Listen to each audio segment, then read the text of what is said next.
guys, I was asked a question, a recommendation for a video, and really appreciate the suggestions because I do run out of ideas a lot. But not entirely sure I understood the recommendation. I'm going to try to explain it a little bit. This is going to be like about one pocket, for one pocket strategy, stuff you're supposed to do in one pocket. And I believe that the gist of the situation was, if this is my pocket, how do I shoot that 13? Kind of the way it was worded, I wasn't entirely sure if this person meant what's the best way to make it, period. What's the best way to make it in a game of one pocket?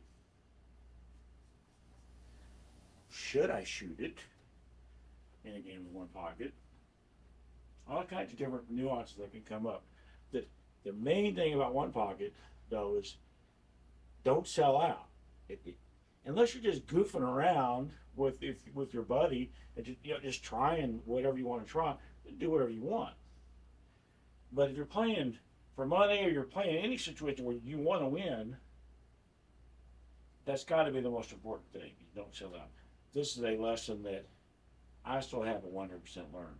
I am too aggressive when I play one pocket against good players. Maybe eventually I'll learn this lesson.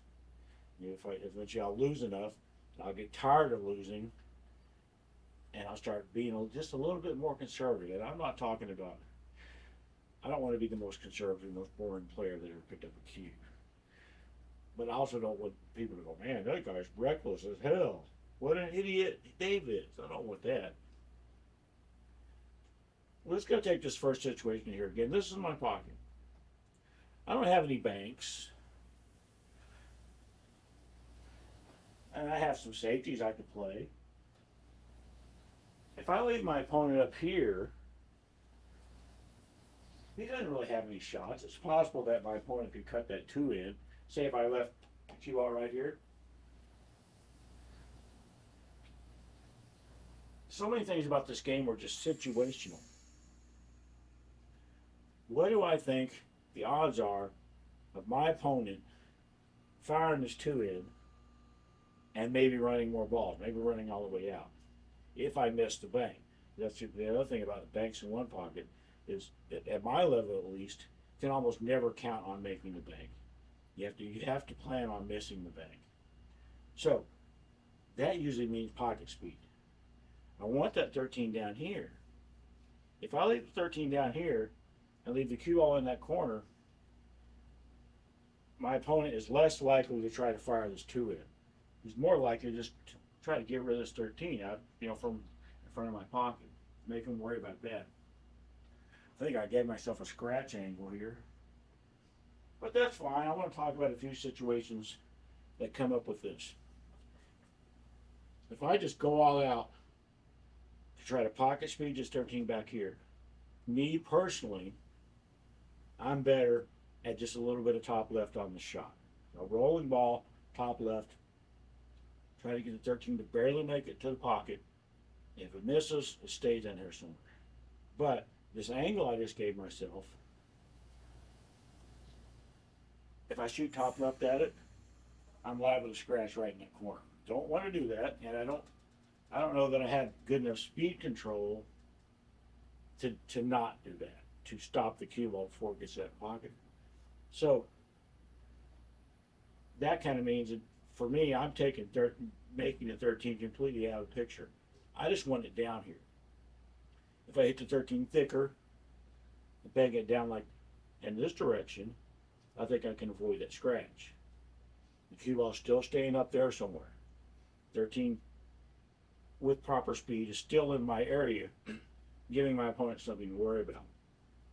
So this shot now, instead of using top left and a rolling ball hit, I'm using bottom and a little bit of a stun shot. And it better than I expected to.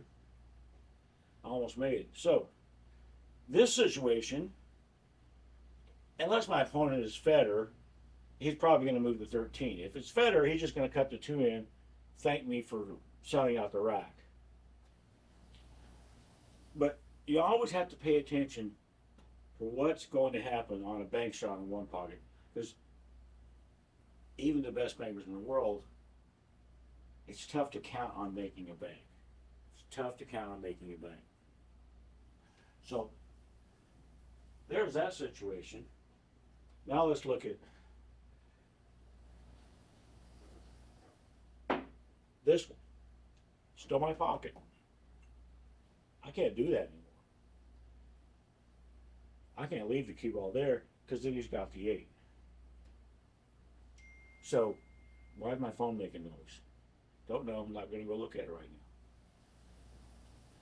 Don't they know I'm trying to make a damn video here? So game situations make a difference. In this situation, if I'm playing a game I want to win, and this is my pocket, there's no way in hell I'm shooting that 13. I'm going to try to do something with the 8, even if it's take a foul. Probably what I am going to try to do is 2-rail kick at the 8 and hit it way too soft. But I don't believe I sold out the 8. I don't believe I sold it out. So that's that situation.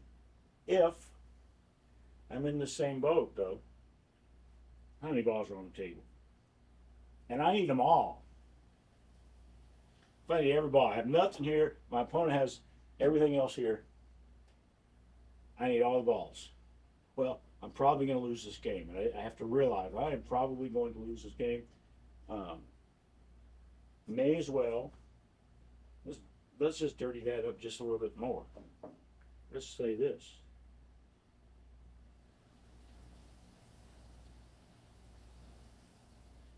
I'm trying to block the 2-rail kick. So my opponent is a total asshole. And now this is my pocket and he left me here and I need them all. I need 8 balls. Again, probably going to lose this game. And if I decide that kicking hard at the 8, which is honestly probably what I would do, probably in this particular situation, I would probably kick hard at the 8 and cross my fingers. That was really good. You see that? Try it again. That was really good too. You see that? My phone's still making noise. I don't like it. Try it again. Okay, so kicking at the 8 is clearly not the right shot. Having realized that, now I'm like, okay, I got to bank this 13 in. I've got to. I don't have any choice. I'm probably going to lose this game anyway. I may as well go out trying something. If I make the 13, leave the cue ball up there, and I'm not worried about don't leave him anything. I'm like, okay, am I going to have another shot? Yeah, I probably would have the 2. That sometimes it's just what you just got to do that. You just got to try to make the stupid shot. Didn't make the stupid shot. Sold out the game. Let's say I could make the shot. Then play one pocket, have another choice to make. Do I want to shoot this 2, try to get shape for something while not selling out? Or maybe I just want to just get rid of this 8 because this 8 is in pain. Depends on the situation. If I had been over here and left myself over here more, and I couldn't see that 2, then I'm just going to just try to move the 8 and hope I get another inning. That's going to be the goal.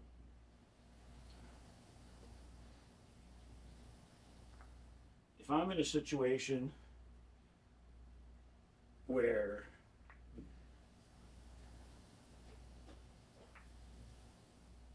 well, what was I getting ready to say? I don't remember what I was getting ready to say. And I wasn't really sure what was being asked of me. If the ask is, what's the best way to make this 8? To make the 8. Hell with leave and all that. Just make the 8. Pretend there's nothing else on the table. How's that? This is my pocket. Me and my opponent both need 1. What's the best way to make this? It's situational. It is totally situational. If I feel like at my level that I can probably leave this 8 close to my pocket, then I'm probably going to try to pocket speed the 8. Leave the cue ball over in that area somewhere like I just did. If you shoot this shot, you don't want to hit it short. If you hit it short, the ball's going to come in and hit this rail, bounce up. B may be in here somewhere. The cue ball's over there somewhere. He's got a crossbank. If you're going to shoot this shot, you want to hit it long. So it hits. If it misses, it hits this rail. It could still, depending on how things work out, it could still leave a crossbank. Let me try to do one of those 2 things here. Well, that was just slightly a little bit long. That's not too bad though. It's not the worst shot in the worst. It's not the worst turnout in the world. It may have been the worst shot in the world, but I'm gonna try to hit this one short. And again, probably the worst shot that was ever hit. And I left a cross corner for my opponent. Not the easiest shot in the world. I did leave the cue on the rail, but if all I'm trying to do is just make the ball, it's so hard for me to just take the situation out. Even if I'm playing bank pool, and I need 1, and I have this shot, I'm probably still going to be pocket speeding this ball because I don't expect to make it, and I don't want to sell out an easy shot to my opponent. So what are the best odds to not sell out an easy shot to my opponent? It's what I've been talking about. It's not slam the ball. I might have better odds of making the shot if I shoot it with speed. Maybe. Let's find out. Okay, well, still missed it. Where everything goes in this case kind of ended up kind of random. I mean, it looked like I got pretty safe, but it's kind of random. I don't like that. I wanted to have some control over the situation. At least shooting it more softly, I had some control. I controlled basically kind of ish where the cue ball ends up, and kind of ish where the 8 ball ends up, and decided, yeah, that's okay. We'll just do that. And if we miss, which is likely, then we're hoping that the speed. Did that ball roll off? No, tell me, did that ball roll off? It kind of looked like it did. I have gnat carcasses in my house. So that may have hit a gnat carcass. I don't think there's anything else I want to talk about on this shot. And it's so hard for me to say, well, I take it back. It's not even hard. It's impossible for me to say the best way to shoot this shot is top left, bottom left, because everybody's different. Everybody has different skills. There are going to be a lot of people that are probably going to shoot this like dead center ball, cut it a little bit more, knowing it's going to shorten up off the rail, and shoot it more firmly, kind of like that. But I can't say, hey, do that. That's the best way to shoot the shot, because everybody's going to be different. All I can really talk about is the situation, and I guess knowing your odds. What are the odds of me putting this 13 in? Okay, they're not very good. Okay, so how do I increase the odds that I get another shot at the table, that I get another inning by hitting a pocket speed? And it's boring, and every time I hit a bank shot pocket speed, a little piece of my soul dies every time I have to do that. But you get into situations, and sometimes it just flat out is necessary to do it. Even then, some people are going to be better at center ball. Some people are going to be better at maybe even inside English, outside English. In this case, I can't draw it like with bottom left over towards that corner because I'm liable to scratch. So I can shoot it a little bit harder, so I get a little bit more draw and don't scratch. But 10 to 13 is probably not going to be down in this area if I miss. So I get in this situation again where I have to roll the ball. I have to hit pocket speed and hope I don't sell out. If I was over here, a little bit better angle, I think I'm still pocket speeding the damn ball. I think a little bit of my soul is going to die again on this in this situation, because it's tough for me to say, okay, I'm going to make this shot. You know, confidence is good, but overconfidence is not good. And I think most people think that they are better than they really are at probably just about any endeavor. Most people remember the times when, like in pool, when they shot really well. And while we do remember when we shoot really badly, I don't think we remember it for as long of a period of time. And I don't think it has as big of an impact. At least for me, this is, you know, the way I am. And if I'm talking to other people, I think they're kind of the same way. Most people think that their average game is up here, when really this is kind of the top of their game. This is closer to the top of their game. Really, their average game is about down here. That's why it's called an average. Because you shoot really well, you shoot really badly, there's your average. And trying to stay aware of that fact, hey, I feel like I'm, whatever, 70% to make this 13 back here. But in reality, I'm probably not. I'm probably about 50-50 on the shot. Is that good enough to take a chance in a game situation, potentially for money or a tournament or whatever? Is 50-50 good enough for me to go all out on this shot and not paying attention to the cue ball? It's not. It is not. And as long as I'm aware of that, then I can at least try to hit it a little bit better than that. I said you hit that shot long because it decreases the odds of you selling something out. Had I hit that ball short, my opponent's got a cross corner bang. Unless I leave him the magic kiss angle, which I may have done right there. Let's say right here there's no kiss. Right here there's no kiss. I may have left him the magic kiss angle, but that was a complete fluke. So now that I've talked about that, I just reminded you that this is yet another case of where everybody's going to be different. I do not want to worry so much about selling out a bank on this 13 that I missed 13. I butchered the hell out of it because I'm so worried about it. This 13 right now is not as nearly as tough as it was with the cue ball back here. Not for me, and not at my level. It's not nearly as tough.